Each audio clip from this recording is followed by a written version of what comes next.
how to delete your YouTube search history. Let's go, everyone. The first step is to open the YouTube app. Go ahead and open it. Go to your profile picture at the bottom. Click on it. Once you click, you'll see this page. Now click on this gear icon at the top. Click it and there you go.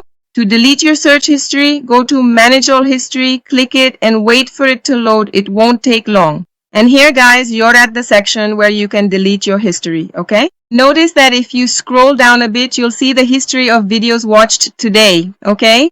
See right here where it says today. To delete it, you have a few choices. By clicking delete, you can choose to delete today's history, a custom range, or your entire history. That last one isn't great because it removes your personal YouTube settings, okay? It resets everything. Basically, you'll end up getting video suggestions that often won't fit your profile, okay? So I'll just click to delete today's. I'll select delete today and it takes me here and today's history is gone, all right? So that's how simple it is to delete your YouTube search history. I hope this was helpful. If it was, please help me out too by subscribing to the channel.